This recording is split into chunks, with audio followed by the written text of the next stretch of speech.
let me just say something. Hold up for a second. Hold up for a second. Let me just say something. Let me just say something.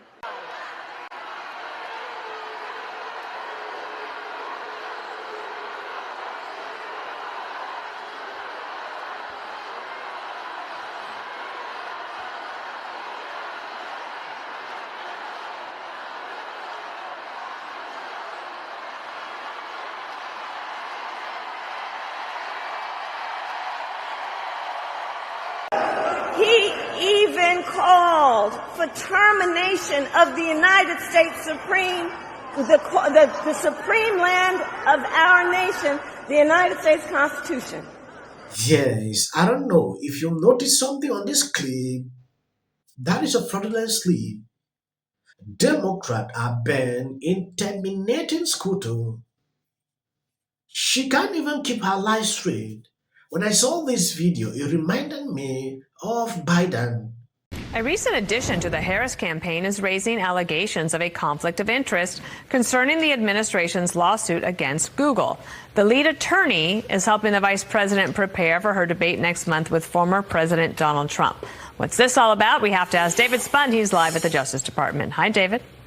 Hi, Dana. It is an interesting story, and the vice president has made it clear she's not a fan of large monopolies and what those monopolies do to the consumer. But as you mentioned, we are hearing that she has employed the lead attorney who's representing Google in a massive lawsuit against the United States. Her name is Karen Dunn. She's a respected attorney in Washington, D.C. She worked for the Obama administration and has handled many high-profile cases. In fact, she helped prepare then Senator Harris in 2020 for her debate against then VP Mike Pence. Now the New York Times, Bloomberg, and Washington Post all report she's back helping the Harris campaign. One former DOJ official said to think of it this way: Kamala Harris is against monopolies, yet she's taking debate advice from the lead attorney for one of the largest in the country, Google.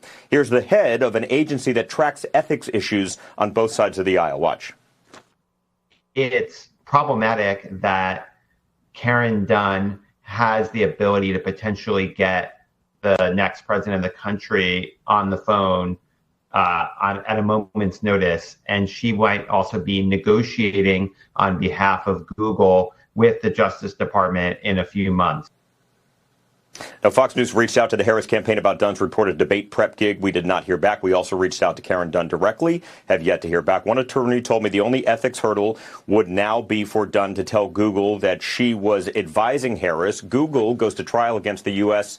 in just a few weeks, presenting just another question, because that's when the debate's going to be happening. That's when the trial kicks off. It's expected, though, to last many weeks. Yes, Democrats thought they are very intelligent. I'm glad the Trump team realized this earlier. Now I'm getting this. ABC News reject Kamala Harris' last minute to change Trump debate rules will keep muted mics. When you go down the article, ABC News has declined to adopt a Vice President Kamala request to have wholly muted microphones during her September 10th debate with Trump, after days of wrangling over what Republicans view as Democratic attempt to lay a trap for the governor nominee. A network email reviewed by the Post laid out similar rules as those for Trump June 27 CNN debate against Biden, including no audience, no pre-written note or props, and muted mics when a candidate is not speaking. Kamala Harris decided to change this rule. The debate over the debate is done.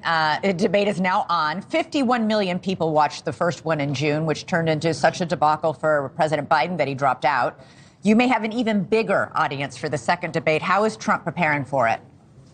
Look, Donald Trump is a big game player. This guy rises to the occasion every single time. I remember in the 2016 campaign, the first time he ever stepped on the debate stage with all of those Republicans on there. He'd never debated, and he won the debate in overwhelming fashion. And then when he had to debate Hillary Clinton, again, had never done a one-on-one debate against someone who the media told us was the most qualified candidate to ever run for presidency. And so he beat her in those debates. And then what do we see from a man who had to debate someone who's been in elective office for half a decade, half a century, 50 plus years? He destroyed Joe Biden. And only because of Donald Trump's successful debate performance did the American people finally see the cognitive decline that most of the White House press corps has been lying to us about for the last 4 years. Kamala Harris has clearly been lying about it. So I am so confident of his success going into this debate in early September that, as you know, the Kamala Harris campaign wanted to be able to sit down so she could be on equal footing. She didn't want to have to stand at the podium. It is true. She said, I want to bring notes. She said, we want to have live microphones all the time. The truth is, when we negotiated on behalf of the Trump campaign, we negotiated with the Biden-Harris campaign. And these are the same criteria that she had agreed to for the vice presidential debate. She wanted to change that because she's not confident in her ability. Yes, they are panicking. They know exactly what they are doing. It is actually a trap, like that article quoted it. Why the change of mind at this time? Because I believe during that time with CNN, Democrats stood up like this rule should be implemented. Trump thought maybe the rule could affect him in a way, but it came out successfully to the level that, Biden is out. If not of that debate, we will still continue to talk about Biden till today. Why was Donald Trump over the last 36 hours on his social media reposting slogans from QAnon and reposting misogynistic, sexist content about Vice President Harris? Well, look, I don't think your viewers at home are concerned about social media posts. I think they are concerned with the news of the day. And the news of the day is that a Venezuelan illegal immigrant crime gang has taken over a hotel in rural Colorado because of Kamala Harris and Joe Biden's open border policies. The news of the day is that, again, gasoline prices are 50% higher today than they were under Donald Trump. The question about Joe Biden, the question that you pose in this, why did you conceal Joe Biden's cognitive decline from the American people? Is that the stance from the Trump campaign at this time? Well, I'd even put a finer point on it and say, Kamala Harris, when did you know that Joe Biden was mentally shot? There is no way that Kamala Harris, who once said that Joe Biden was sharp as a tack, anyone with two eyes, or even one eye for that matter, can see that Joe Biden is not up to the task. Everybody's seen it.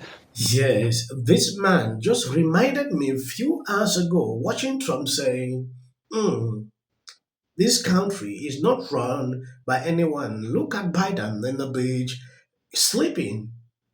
Why China president is there?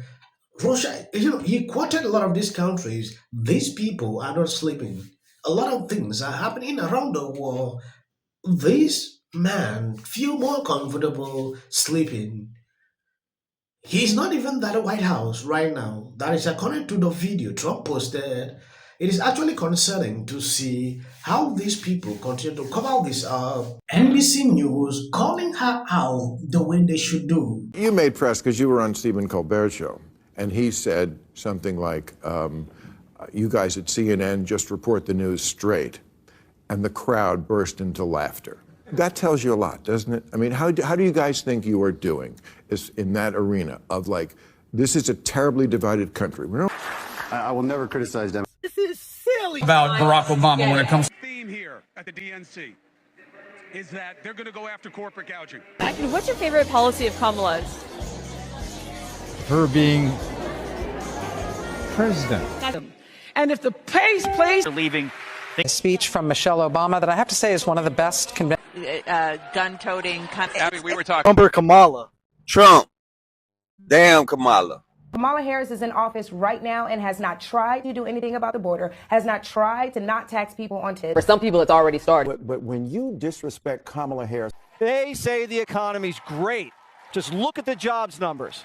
Well, we did, and they disappeared. The money in politics is so extraordinary, which is something that should have never been allowed to happen. Much more happenings at the DNC. They had a guy yelling, "Screw the billionaire."